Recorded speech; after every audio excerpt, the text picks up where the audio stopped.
Hi, my name is John, and this is Business Update. In this week's episode, we'll be talking about the news on Tesla's issue with its, the rising demand or lowering demand of its products, in particular the EV vehicles, because of the sudden increase and then now decrease of their price, which tells you a lot in terms of the demand for their products. Is it growing still, or has it stagnated, or has decreased due to the other companies, other car manufacturers entering to the electric vehicle segment in the market here. So let's take a closer look here and see if they should be concerned here. Now, according to electric.co or CO, Tesla has just dropped their Model S and Model X prices by, not significant much, but a big amount in terms of people who bought those vehicles at a higher price early on would be pissed off because of is it because of the lower demand of their products here, so trying to entice more people to buy their products. And as you can see here, it only starts now at $90,000, which may not seem much for many, but obviously for the majority who is trying to think of owning a Tesla vehicle, 90,000 may be a bit much. You could buy a house or a lot of things here with that price alone, or a down payment for a new house. And obviously you could buy cheaper vehicles, hybrids and whatnot, or a regular combustible engine at even half the price there. So question is, what necessitates the drop in price, and is this a concerning trend that Tesla is encountering in terms of their demand of their product? So if we were to look closely, it mentioned after years of price increases, which they tend to do because of the of many people coveting their products. Well, now that's not always the case. Since updating the price, the flagship Model S and X, as mentioned, is started at $90,000. Sorry. So Tesla has gradually increased the prices across its entire lineup amid supply chain difficulties and inflation, but mainly due to the enjoying some robust demand.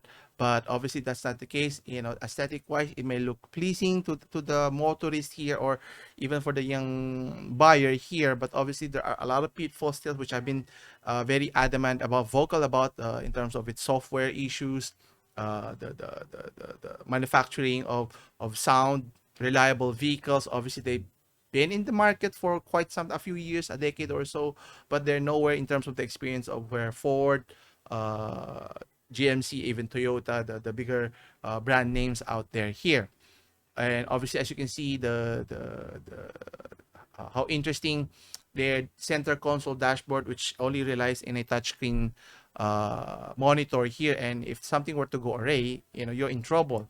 That's why I'm not so sold on the ideas focusing on not only the autonomous part, and also using software to navigate your vehicle, which if something were to go wrong could be disastrous for the driver and even the passengers here.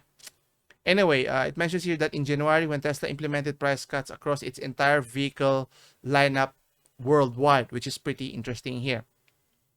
Automakers in general has also made smaller price adjustment, primarily small increases to the Y as well as to their Model 3 here. So you can see here that the prices for the Model S long range or all-wheel drive came down to 89,000, almost 90,000, from as high as 95,000. Then you have the Model S tri-motor plaid from it's now 110 from as high as 114 or 15. So 5,000 reduction, it's not much. Then you have the Model X long range all-wheel drive. It's now 100,000 from as high as 110. So there's a 10,000 difference. And then for the Model X tri-motor plaid, you have only 110 from as high as $120,000 here. So the reduction is not significant much, but again, it tend to piss off those loyal fan base who bought it earlier, and then they did not get the same price cuts as those who's going to buy them much later here. And obviously, is it because of the logistics issues, supply chain issues is the main culprit why they're not able to deliver the products, or is it because of the market trends changing, people still preferring to buy regular combustible engines or even hybrids as a better alternative rather than solely relying on electric vehicle here. And if even if you're interested in electric vehicle, there are a lot of options now, choices in terms of car manufacturers brands, from Toyotas, you have Ford, you have GMC, even European car makers, German car makers, Audi, uh, Porsche.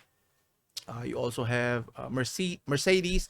A lot of companies, jumping in the bandwagon. The question is, will they be able to capitalize, or, will there be a big shift in terms of using electric vehicles moving forward? I'm still apprehensive, if you ask me personally here, because of the many plethora of issues in terms of adoption before people actually consider using it, and it depends on certain climates because it can affect battery usage and longevity and durability, especially if you're in colder climates versus in warmer climates. So your consumption and reliability may vary based on that conditions alone here. And obviously, I think personally that competition has already risen to the case here, and unless Tesla can offer something else aside from the electric component here, which is a big marketing tool for the company.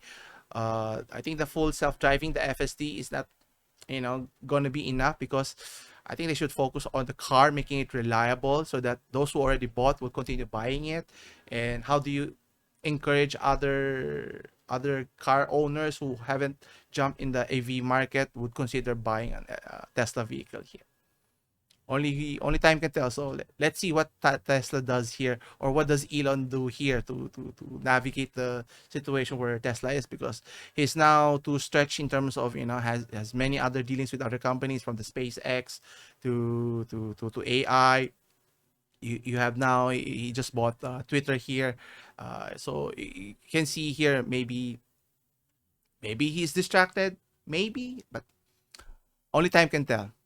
Anyway, that's about it for this week. So if you find this content enjoyable, don't forget to hit the like and subscribe button. Continue supporting the channel. So come back again on Wednesday for more business update. As always, I'll see you in the next one.